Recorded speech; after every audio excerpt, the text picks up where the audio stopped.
אנחנו נמצאים על סיפו של שינוי, לא רק כלכלי, אלא גם גיאופוליטי מוחלט, טוטלי. העולם הולך לקבל, הוא לא הולך, הוא משתנה לנגד עינינו, באופן שאנחנו לא, במהירות כל כך מסחררת, שאנחנו לא קולטים את עומק השינוי, וזה לא רק השינוי הכלכלי שנגעת בו, זה גם השינוי הגיאופוליטי. אמריקה הפסידה, אם לא שמתם לב, מול האיראנים,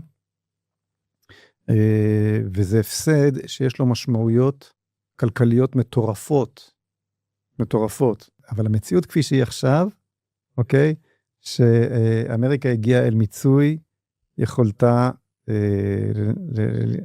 הכוחנית נקרא לזה, זה עוצמתה הצבאית. מה שראינו במלחמה האחרונה מול האיראנים ומול עזה, ועכשיו אנחנו רואים מול לבנון, זה את חוסר יכולתו של העולם המערבי הפרוגרסיבי, לנצח כוחות שעדיין יש להם זהות, שעדיין אוחזים במושג זהות. כלומר, אם האמריקאים היו, ואנחנו היינו תוקפים את איראן, ואז המשמעות היא שמורידים את כל הסחרים, את כל הבארות נפט, את כל האוניות, את כל המסופי שיווק, מרעיבים אותם, את העם האיראני, כמו שהם ידעו לעשות מול הגרמנים הכי טובים, והנשים האיראניות והילדים הגרמניות, והילדים הגרמנים, והזקנים הגרמנים, בהמבורג ובדרזדן ובירושימה ובנגסקי, מלחמים לאומים, זהויות לאומיות מייצרות מלחמה אחת על השנייה. זה לא משמרות המהפכה.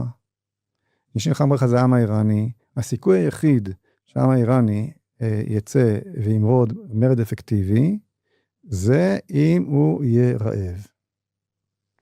וכדי שהוא יהיה רעב, אתה צריך לגרום לכך שאין איך להכיל אותו. אז הוא חשב שיכול לעשות את זה רק בהפצצות מהאוויר, וזה לא עובד ככה. בטח לא כשאתה מפציץ עם עוד איזה 1,000 אינטרסים שונים, איך לא לפגוע בהורמוז, ואיך להשאיר את הנפט, אבל רק לחסום את הזה ואת הפה ואת השם.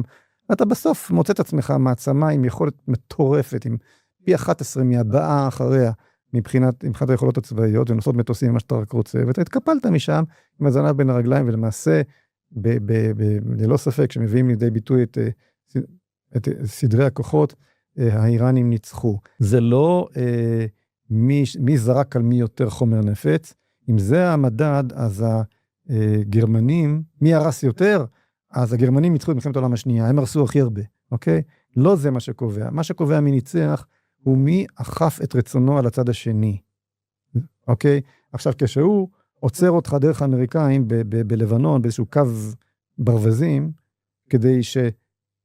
כדי שיועיל בטובו לדבר איתך בכלל, דרך האיראנים והאמריקאים, כן? אז תגיד לי אתה מי ניצח. מי אוכף על השני את רצונו? אז האיראנים ניצחו, ואני מוכן להתערב איתך את ההתערבות הזאת,